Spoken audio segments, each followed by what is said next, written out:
ভূমি রাজস্ব দপ্তরে সবচেয়ে বেশি দুর্নীতি হয়েছে। আপনি বিএলআরও থেকে আরম্ভ করে যত অফিস আছে যেখানে জমি রেজিস্ট্রি হয়, এক একটা জমি দুবার তিনবার করে রেজিস্ট্রি হয়েছে, সবার কাছ থেকে পয়সা নেওয়া হয়েছে। মমতা ব্যানার্জি কি ভগবানের আরাধনা করছিলেন দেখতে পাননি? টুলু মণ্ডল বা এই ধরনের লোকেরা আজকে নাও আসছে, সরকারি জমি লুট করে সরকারি জায়গায় বাড়ি বানিয়ে, হোটেল বানিয়ে, রিসর্ট বানিয়ে, বাংলো বানিয়ে এরা বসেছিল। কেউ দেখেনি কেন? তো মমতা ব্যানার্জিও বেনিফিশিয়ারি এর থেকে, তার পরিবার বেনিফিশিয়ারি। আব্দুল বারিক ডিএম থেকে আরম্ভ করে উনি মাথায় বসে আছেন কেন? আজকে আমরা গিয়ে মাঠে গিয়ে দেখতে পাচ্ছি কি হয়েছে না হয়েছে সমস্যা। উনি কোনোদিন খোঁজ নেননি। অন্য কোনো মন্ত্রীর সই করার অধিকার ছিল না, তার বাড়ি বসে থাকতো, কাটমানি পেয়ে যেত। তার পরিণাম এটা হয়েছে, পশ্চিমবাংলাটা বিক্রি হয়ে গেছে, দখল হয়ে গেছে। আব্দুল বারিক বিশ্বাস সম্পর্কে টুলু মণ্ডলের আত্মীয়ের বেহাই একসাথে। আমি তো বেয়াই বলছি না, চোরে চোরে মাসুদ ভাই। হ্যাঁ, এ সমস্ত নেক্সেস যারা করছে, দেখুন একটাকে টানুন, সব ডোর বেরোবে, কোথা থেকে কোথা সম্পর্ক আছে, শেষ পর্যন্ত কালীঘাটে গিয়ে পৌঁছে যায়, সেখানে কেউ হাত দেয় না। তো এই জন্য এক জায়গায় হাত পড়েছে, এবার ধীরে ধীরে কান টানলে মাথা পর্যন্ত চলে আসবে, অপেক্ষা করুন। তার মানে একটা নেক্সাস যেটা আপনারা বারবার বলেন বা বলতেন যখন বিরোধী দলে ছিলেন, অনুব্রত মণ্ডল বীরভূম, সেখানে একটা 500 কোটি টাকার স্ক্যাম আছে। এই 500 কোটির মধ্যে এইগুলোই কি সমস্ত টাকা? কারণ সোনা যেগুলো উদ্ধার হয়েছে এগুলো ইন্ডিয়ান মেড নয়, এগুলো সুইজারল্যান্ডের সোনা, এগুলো ভারতে পাচার করে গোপনে আনা হয়েছে। দেখুন, আজ কেষ্টমণ্ডলকে ধরা পড়েছে বা খোলাখুলি করতো বলে সবাই জানতেন, আপনারাও জানতেন। ওইখানকার কোনো মিডিয়ায় কোনোদিন একটা তার বিরুদ্ধে লেখেনি। সেইখানকার মিডিয়ার লোকেরা এখানে সল্টলেকে নিউ টাউনে এসে ফ্ল্যাট কিনেছে, তারা সবার উপকার পেয়েছেন। তার বিরুদ্ধে একটা কোনোদিন লেখেনি কেউ, একটা এফআইআর কেউ করেনি।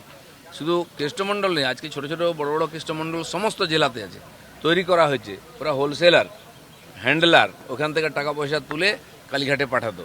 তো এখন সেই পুলিশরাও জানতো। এখন সরকার পাল্টেছে, তো শুরু হয়েছে ধরপাকড়, এক একটা ইনকোয়ারি হচ্ছে।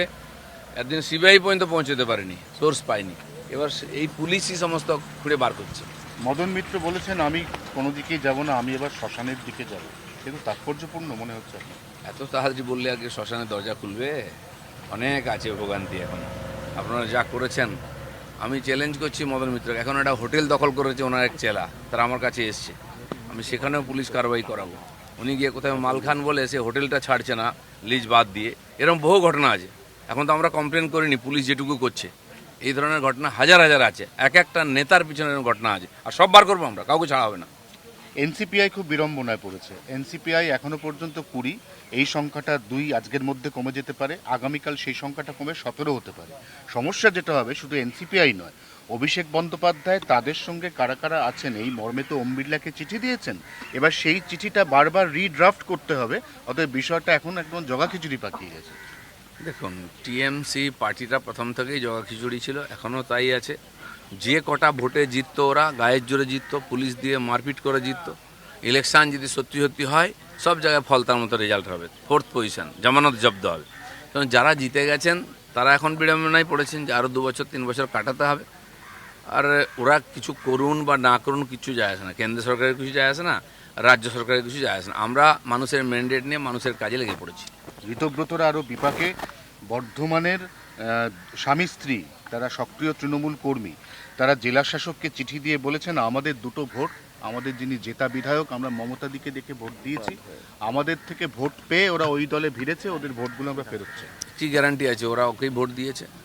আমি যদি বলি ওনারা বিজেপিকে ভোট দিয়েছেন, কোনো প্রমাণ আছে? এসব নাটক চলবে, এইসব নিয়ে মানুষ যেন বিভ্রান্ত না হয়। যারা একদিন ড্রামা করেছে, লুটপাট করেছে, তাদের কথা ভুলে যাওয়াই শ্রেয়, নাহলে শরীর স্বাস্থ্য খারাপ হবে ভেবেচিন্তে।